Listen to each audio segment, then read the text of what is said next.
With these big ass ears I got and that big ass head he got, I can hear them thoughts. He not confident, man. Tomorrow night he get knocked out. All for your winner by unanimous decision, the Nigerian Nightmare! I can't imagine how he will beat me. How? He can hold me? That was just crazy. Okay, maybe he will take me down one time, but he have to hold me there.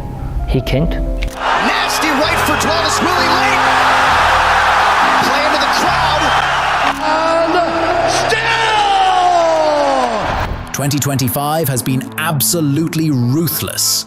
Champions folded, hype trains derailed, and cocky contenders got a one-way ticket back to reality. But today, we're not just talking about any upsets. We're diving into the most satisfying ones. Let's relive the chaos and the downfall of some very loud mouths. This is the most satisfying UFC upsets of 2025, and trust me, you're gonna love this ride.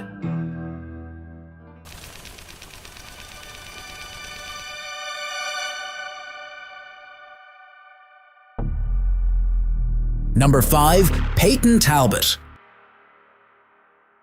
Ah yes, this compilation couldn't have started with anyone but Payton. Next big thing, Talbott, a walking zesty highlight reel. Charisma? Off the charts. Record? Flawless. Before January 2025, he was 9-0 with just one fight going the distance. This guy was finishing people like he was on a deadline. He danced into the UFC through Dana White's Contender Series in 2023 and immediately started slicing through bantamweights like a hot knife through butter, while not forgetting to pole dance and dress like I won't even dress my girlfriend. And then UFC 311 happened. Enter Raoni Barcelos, a seasoned Brazilian vet with a chin made of granite and very solid grappling game. Most people expected the zesty beast to steamroll the poor Brazilian. You are 25 years old, the world is your oyster, you're such a prospect right now, and you're in an incredibly talent-rich division. To have so much hype behind you. Heck, some of my colleagues were already talking about title contention. What is Payton's dream matchup in the UFC? You guys know this. It's that curly-headed guy, Sean O'Malley. But that Payton Talbott kid. He's sick to watch. I watched him on the Contender. One of these days I'm gonna get up there. You guys will see it. But Raoni had the other plans. For 3 rounds, Talbott got exposed in ways his fans weren't ready to see. His grappling holes, wide open. His wrestling defense, non-existent. Barcelos took him to school and made him look like a youngster making his MMA debut. And yeah, it wasn't a beatdown, but it was surgical, and it left Talbott's undefeated record in pieces. So what did we learn? You can have power, hype, model looks, and swagger. But if you can't wrestle, MMA is not for you, especially in the shark tank that is the UFC's bantamweight division.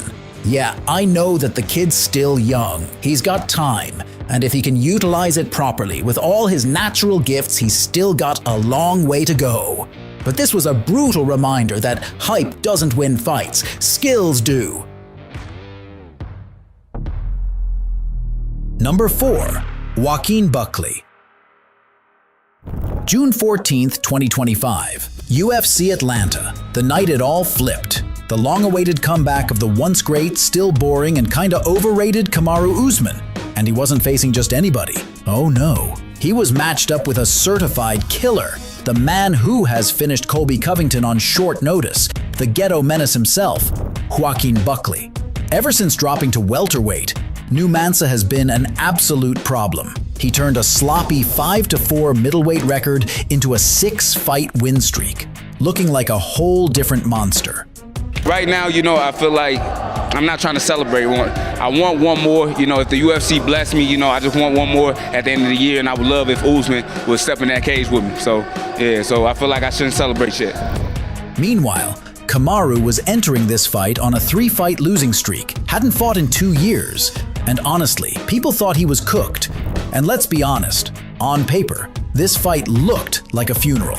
I'm gonna show them, there's gonna be a night-day difference with Hamzat's performance over Kamaru Usman and then my performance that I'm gonna have. I don't know about his health and nothing like that, but mentally, and then he just saw his brother get put down, right?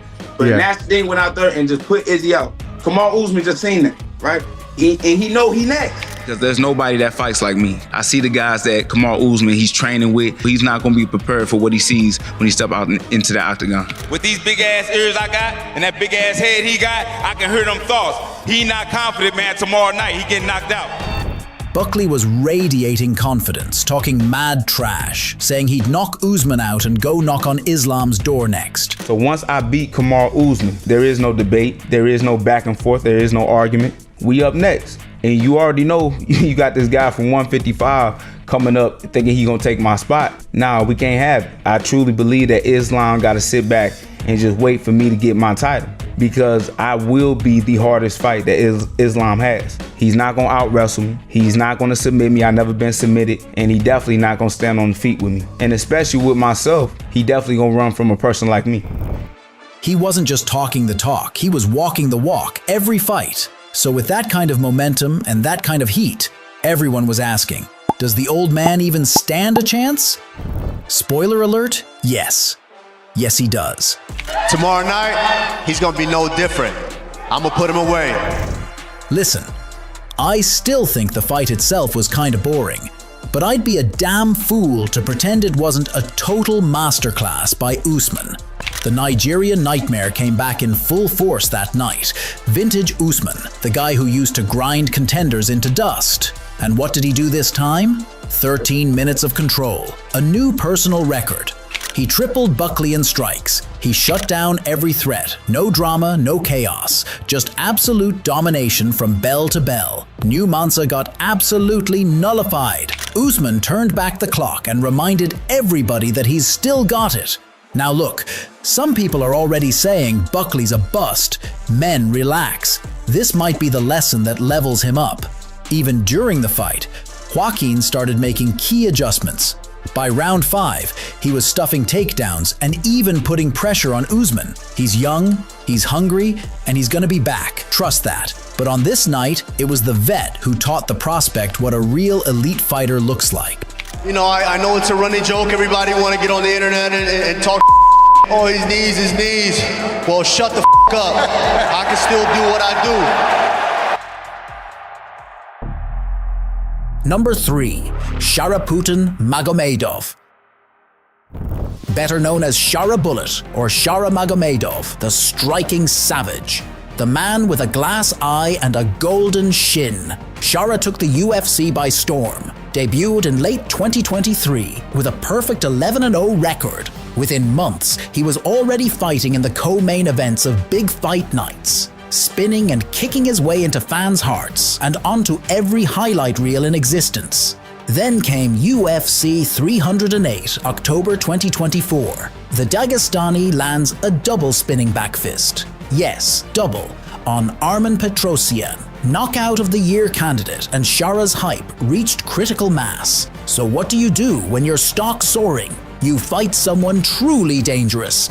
Enter Michael Venom Page, a striking enigma, a taekwondo lunatic, a walking puzzle in human form.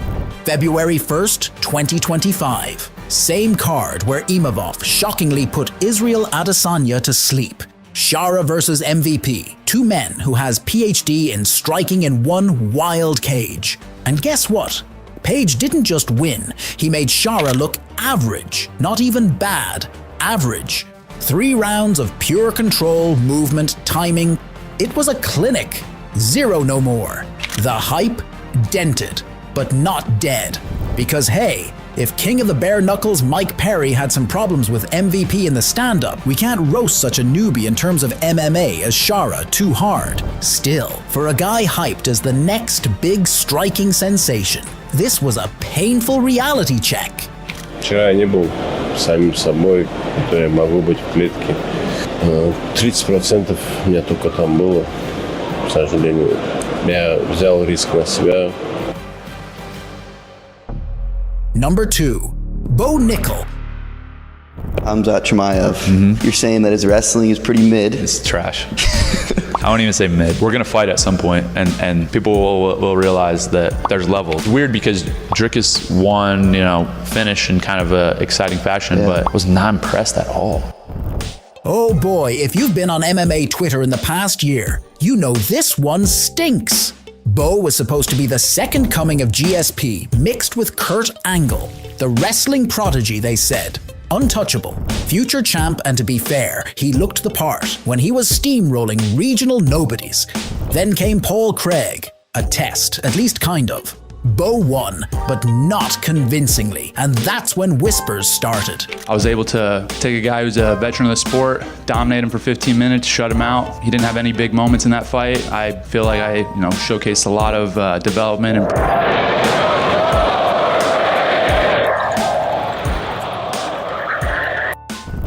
Then came May 3rd, 2025. The cocky American was going to face Reinier de Ridder. You know, that former ONE FC champ. That guy with actual grappling credentials. This was supposed to be a statement for Bo. I expect to win this fight. I don't know if it'll be a finish or if it'll be a decision. Regardless of the result, I'm focused on giving 100% effort from the first bell to the last. And really, that's all I can control, right? I can't control my opponent. I can't control anything else. Can't control the crowd. Can't control the ref. All I can control is me. So, the only thing I can go do is come to this opportunity with a lot of gratitude and maximum effort. But instead, it became a warning sign, because guess what happened? The much-hyped representative of overrated American wrestling, which in reality isn't even fit to lace the boots of Caucasus wrestlers, couldn't get a takedown. Let me repeat, Bo the wrestling god Nickal, NCAA wrestler, couldn't get a single takedown. Not once. His biggest thing that's going to crush him, especially against a fight against me, is you're going to get tired. You're going to go like this, and I'm going to go like this as the fight goes on. You're not going to take me down. You're going to have to strike with me. I'm probably going to be able to take you down. And the longer the fight goes, the worse it's going to get. And as it was said by a wise man, be careful of what you wish for. Nickal's own prophecy turned against him, and after just one round of failed wrestling attempts, Bo was brutally knocked out by a vicious knee and finally came crashing down from the heavens, tasting his first professional defeat. And that's the thing about hype trains. When they crash hard. I wish I could say he's still young, and that with the right mindset, Bo could bounce back and become a real threat to the division. And to be fair, for a moment, it actually seemed like he was coming to terms with this humbling loss. I think that now, having looked back, that I wasn't as prepared as I thought, and there was a lot of things that I could have done better prior to, and a lot of things that I could have focused on and done differently. That's great, that's something that I can look at and I can take from that experience and change moving forward. But just a few days later, this genius opened his mouth and dropped the following statement. For me, I look at that and all I say is just like, suck my dick. At the end of the day, say what you want, but when I get back on top and when I'm the freaking champion of the world, you all come crawling back. They always do. And I'll spit right in your face. Bo, come give me an interview, blah, blah, blah. Where were you? Where were you? And guess what? I'm going to say, okay, come over here. Loogie right between the eyes. Keep going like this, buddy, and you might just break Tony Ferguson's legendary losing streak. Except you'll be doing it outside the UFC Octagon, my friend. Number 1. Umar Nurmagomedov. Doesn't matter for me who gonna be next. Just give me title shot. I'm here. Now guys, talk. How I did beat nobody. Now you can cry. I coming for you. The number 1 spot in lists like this will forever be reserved for my personal favorite. At the start of 2025, this spoiled child was riding high with a spotless 17-0 record. Just don't tell anyone that this win streak was built off cans in the finest tradition of Michael Page. But hey, whatever. It's always hard when you have these guys that are in the top 10, when you start going 7, 6, 5, 4, and then this guy's behind. Nobody wants to take that risk on a guy that isn't ranked. It's tough. Those are the fights that publicly everybody says they'll take, but privately nobody wants to take them. In August 2024, he actually beat the ranked number 2 Corey Sandhagen. And no joke, that was impressive W for an up-and-coming prospect. And right after that, Umar suddenly decided he was ready for a title fight. Yes, I'm planning to go to the fight, and I don't want to name one guy or the other guy because I don't want the other guy to think that I'm trying to avoid fighting him. So yes, of course, I would be very happy to fight both of them, and the goal is to fight the winner. Thanks to his famous last name, and only because of that, he was undeservedly handed a title shot, despite his only ranked win being against the Sandman. Just finalized last night, the co-main event will now be a bantamweight title fight. Merab came into the office late last night, told us that he is tired of listening to Umar disrespect him and wanted to make this fight happen as soon as possible. We called Umar. He was sleeping in Dagestan, and he said, hell yes, anywhere, anytime. The newly crowned champ Merab Dvalishvili, who had won the belt in September 2024, simply wanted to rest, heal from injuries, and enjoy his hard-earned glory for just a little while. But the UFC brass forced him to accept a fight, booked for January 2025 as the co-main event of UFC 311. And being drunk on his own hype, the spoiled little baby started throwing dirt on the champ's name, calling him a coward. And he wasn't exactly mincing words either. Наверное, это что я могу бороться, и я могу там защититься от их даунов, и я сам могу повалить. Наверное, этот факт. Я не такой же боец, с которым он расстался до этого, не односторонний. Например, взять Умели, я считаю, что это боец, которого нету должных навыков по вольной борьбе, например, он не может защищаться. И может именно поэтому он и избегал этот бой. I really don't know why he's talking about disrespect. Of course, I tweet, but I didn't talk you the like liar, or I didn't tell you the like bad person or something. I talk about fight. I thought, hey, Merab, you try to avoiding me. You doesn't mention my name. It's look like insane. Everybody talk about that. After his fight, when he win belt, Joe Rogan said next opponent, Umar, what do you think about that? And he doesn't say nothing. He just said, thank you, Dana White. All hype around, he ducking, he tried to avoid it in front of because of, I do this. He do this. It's his mistakes. Now, don't get me wrong. It's great to see even the once humble mountain boys finally embracing the fine art of trash talk. But what Umar was doing, that wasn't trash talk. That was straight up lowbrow insults, smothered in his signature brand of humbleness. Like, in fight can happen anything. I don't know about takedown, about something else, but he will never beat me. He don't have skills to beat me. Whatever you say, why you disrespect? Because I won't. Why you can do? Why you disrespect? Come here. Bravo. Because I won't. What you can do? I will show you what I'm gonna do. I will show you.